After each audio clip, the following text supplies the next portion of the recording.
নমস্কার বন্ধুরা, আপনারা দেখছেন বাংলা নিউজ 099। তো আপনাদেরকে আমার চ্যানেলে স্বাগত জানাই। দেশের 3 বিভাগে ভারী বৃষ্টির পূর্বাভাস দিয়েছে আবহাওয়া দপ্তর। আগামীকাল সন্ধ্যা থেকে পরবর্তী 48 ঘন্টা বৃষ্টি হতে পারে।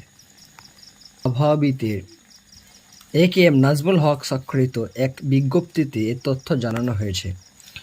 পূর্বাভাসে বলা হয়েছে, সক্রিয় দক্ষিণ পশ্চিম মৌসুমী বায়ুর প্রভাবে আগামীকাল সন্ধ্যা 6টা থেকে পরবর্তী 48 ঘন্টা রংপুর, ময়মনসিংহ ও সিলেট বিভাগে অনেক জায়গায় ভারী থেকে অতি ভারী বৃষ্টি হতে পারে।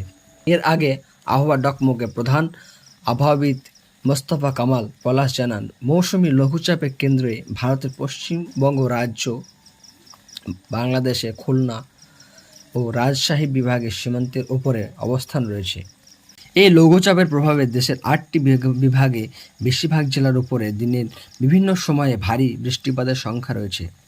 এছাড়াও অপেক্ষাকৃত বেশি পরিমাণে বৃষ্টি আশঙ্কা করা যাচ্ছে সিলেট এবং ময়মনসিংহ, চট্টগ্রাম বিভাগে ভারতীয় সীমান্তবর্তী জেলাগুলির উপরে।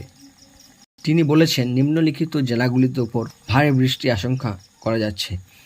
ময়মনসিংহ বিভাগে সব জেলার ওপর ভারী বৃষ্টির প্রবল আশঙ্কা করা যাচ্ছে দিনের বিভিন্ন সময়ে, বিশেষ করে বেলা 11টা থেকে দুপুর 2টোর মধ্যে জামালপুর ও ময়মনসিংহ জেলার এবং দুপুর 1টা থেকে বিকেল 6টার মধ্যে নেত্রকোনা, দুপুর 1টার পর থেকে বিকাল 6টার মধ্যে নেত্রকোনা, শেরপুর, ময়মনসিংহ জেলার উপরে ভারী থেকে অতি ভারী বৃষ্টির আশঙ্কা করা যাচ্ছে। চট্টগ্রাম বিভাগ বেলা 11টা থেকে দুপুর 2টোর মধ্যে কুমিল্লা, চাঁদপুর, লক্ষ্মীপুর, ফেনী, ব্রাহ্মণবাড়িয়া জেলায় ভারী মানের বৃষ্টির প্রবল আশঙ্কা করা যাচ্ছে।